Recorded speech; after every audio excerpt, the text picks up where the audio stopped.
Vamos que vamos, gente. Pega o material de questão aí. Já vamos voltar dando uma olhadinha na questão 9. Acho que no sistema tu consegue pelo menos acompanhar no portal do aluno. Tá lá, né? Localiza aí a questão 9. Vamos dar uma conferida nessa 9. Essa questão 9, gente, é aquele tipo de questão que tem cunho histórico, né? Não está relacionada ao bate-papo da semana passada, não está relacionado ao bate-papo do primeiro tempo da aula, mas eu já queria ler aqui um pouquinho sobre essa questão, só para perceber como é que a gente tem que se posturar quando pinta esse conteúdo. Vamos embora. Questão 9. Localizaram? Diz o seguinte, ó. Assinale a alternativa que corretamente disserta sobre aspectos conceituais dos direitos humanos em sua evolução histórica.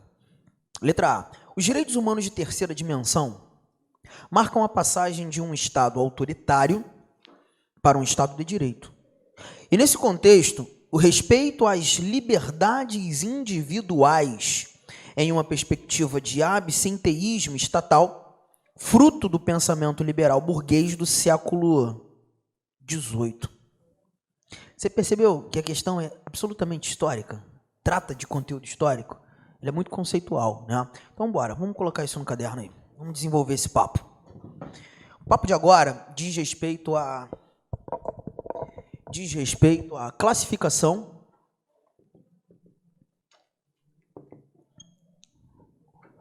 das gerações.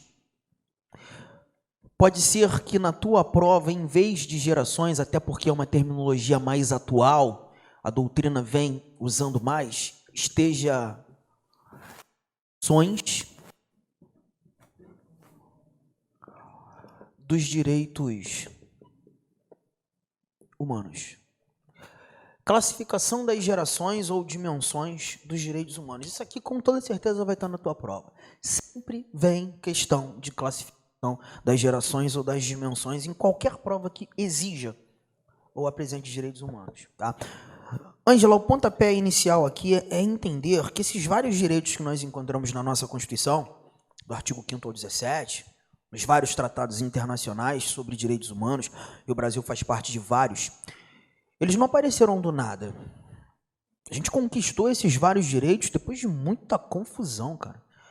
Acho que foi necessário muito conflito, muita guerra, muita revolução para que conseguíssemos esse tantão de direitos aí.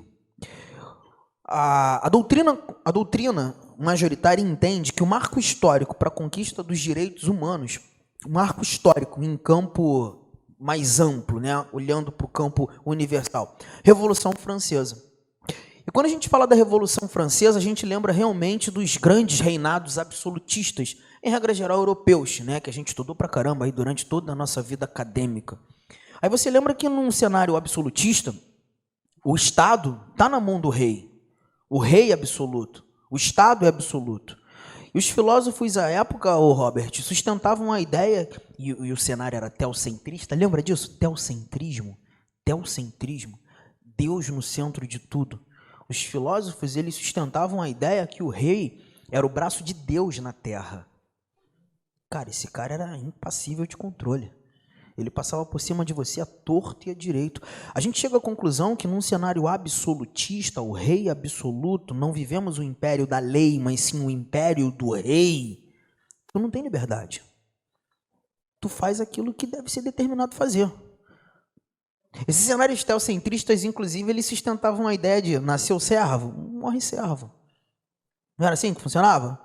Só que chega uma hora que tu se cansa. Quando eu digo tu, digo os indivíduos. A gente até tem no cenário histórico, né, aquela fase do iluminismo, os iluministas, os pensadores, aí aparecem vários indivíduos, John Locke, Montesquieu, Rousseau, Voltaire, Da Vinci, são os pensadores. E agora não mais se conformam com essa ideia de absolutismo, ou rei mandando e desmandando, ou eu não tenho liberdade, e o Estado passando por cima de mim, a torta e a direita. Eu quero ter liberdade. Eu quero deixar esse absolutismo para trás. Eu quero viver um ambiente de liberalismo, liberdade, liberalismo. Mas para isso tu vai ter que brigar. Aí tem que entrar na porrada. Aí aparece a Revolução Francesa. Você lembra do lema da Revolução Francesa? Liberdade, igualdade, fraternidade. A primeira coisa que a gente busca aqui conquistar com essa revolução é liberdade.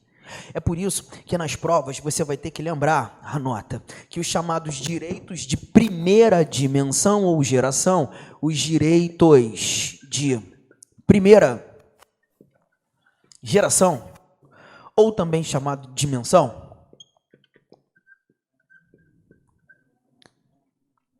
estão relacionados às liberdades constitucionais. São direitos de liberdade. Direitos de liberdade.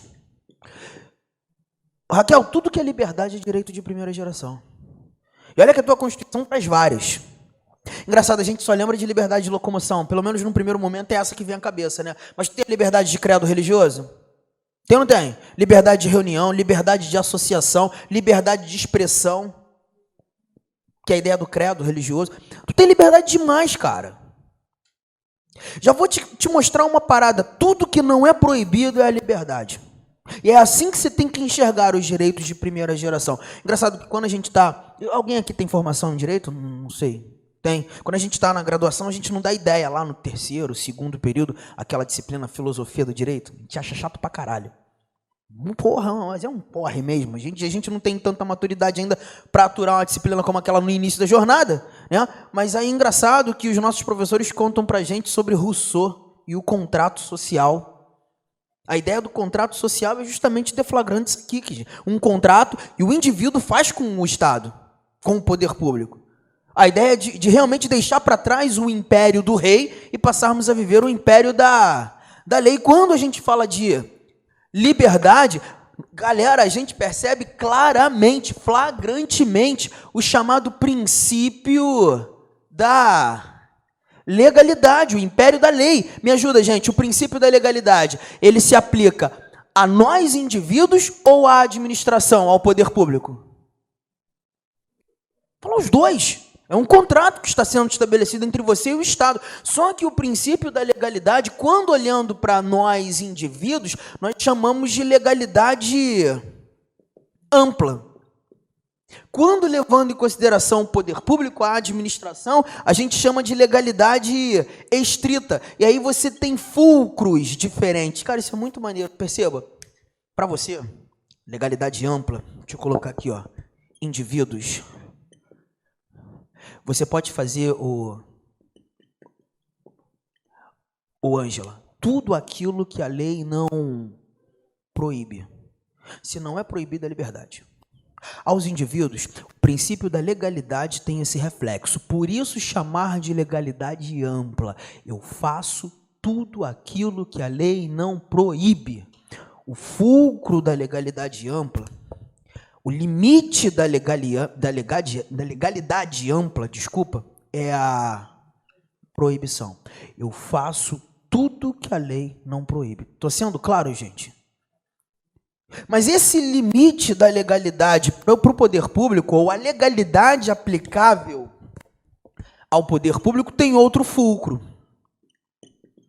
Porque a partir de agora, se eu realmente quero ter e conquisto liberdade, pensa, gente, a administração vai poder continuar, ou melhor, o poder público, vou dizer assim, o poder público vai poder continuar agindo como agia antes, porque antes, lá no absolutismo, o Estado absoluto, o poder público agia com limites ou sem limites? Eu tinha liberdade? Ele passava por cima de mim, à torta e direito? Então o poder público agia com limites ou sem limites?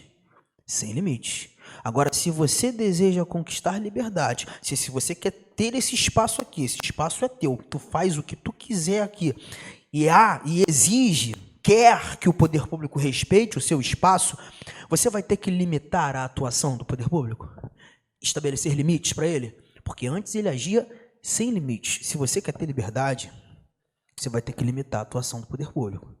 Então agora, com o império da lei, a legalidade estrita voltada ao poder público, o poder público só vai poder fazer aquilo que a lei permitir, ou autorizar, ou mandar. Então a ideia aqui, a legalidade estrita, é a permissão. Você percebeu como é bem diferente? A legalidade ampla, essa voltada aos indivíduos, o indivíduo faz tudo aquilo que não é, se não é proibição, é liberdade. A administração agora só faz aquilo que é, porque se não é permitido, não pode fazer. Se fizer o que não é permitido, se ultrapassar os limites da lei, está agindo com ilegalidade? Está agindo com abuso de poder? Está agindo de forma arbitrária? Está atingindo tua liberdade, está atingindo teu direito, está violando um direito, certamente tu vai ter a oportunidade de usar um remédio constitucional. Ultrapassou os limites. Liberdade. Primeira geração. Tem que começar por isso aqui. Senão não faz sentido. Tamo juntos, gente. Agora, como é que isso é desenhado numa questão? Bom, aí começa a brincadeira. E os direitos de primeira geração, gente, me ajuda, presta atenção nisso aqui. Presta atenção nisso aqui. Antes, lá no absolutismo, o poder público agia com limites ou sem limites? Hoje, atua sem limites ou com limites? Então você exigiu do poder público que ele agisse mais do que já agia ou agisse menos? Ele agia sem limite. Hoje ele tem limite. Você quis que ele agisse mais do que já agia ou agisse menos? Menos. Prestações positivas ou negativas? Cara, isso sempre está em prova. Se você exigiu menos atuação, você exigiu prestações negativas do Estado. Isso sempre está em prova. E tem muita gente com uma dificuldade absurda de entender por que prestações negativas. A tua exigência foi: Estado, haja menos. Estado, faça menos. Estado, você está agindo sem limite. Agora você vai ter que agir dentro de limites. Você não pode sair fazendo tudo que você faz. Você vai ter que fazer menos, agir menos. Prestação negativa é freio. Tá claro, gente? Prestações negativas do poder público, se não tiver escrito assim, sabe como é que vai estar? Vai estar assim, ó, abstenção do Estado. Abster-se de fazer, a abstenção do poder público, fazer menos, deixar de fazer. Primeira geração. Mais, marco histórico, Revolução Francesa. Mas estamos falando de direitos civis e direitos políticos. Gente, tudo que tu precisa saber da primeira geração está no quadro. Anota. Tudo que você precisa da primeira geração está no quadro. Direitos civis, Arthur, me dê exemplos. Porra, direito civil, liberdade de locomoção é um direito civil. Liberdade de credo religioso é um direito civil. Liberdade de expressão é um direito civil.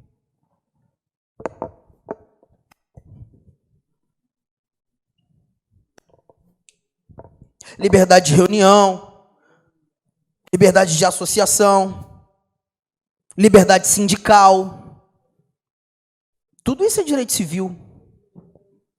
Direitos políticos também, Arthur? Como assim? Ué, direito de votar, pô.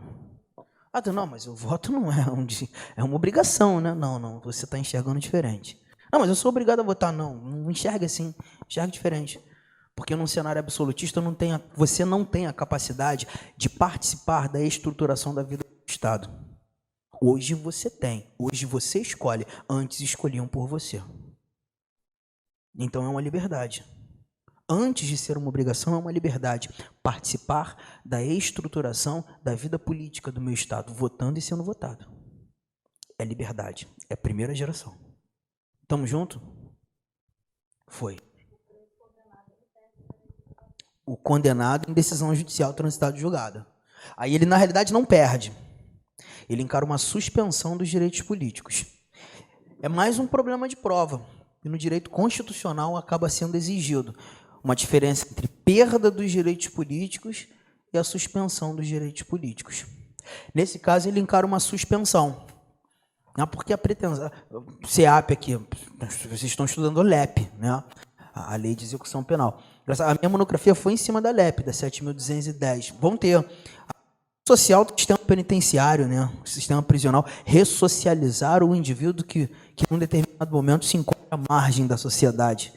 Então, se a ideia é ressocializá-lo, não é fazer com que ele perca os direitos políticos, mas nesse período de ressocialização, ele encare uma suspensão. Ele tem uma suspensão. Mas, no momento oportuno, a gente vai falar sobre isso. Posso, gente? Posso mexer? Direitos de segunda geração. Os direitos de segunda geração, a gente já vai mudar tudão aqui, ó. A gente já começa a conversar sobre direitos de igualdade. Igualdade. Só que eu quero muito que você coloque aqui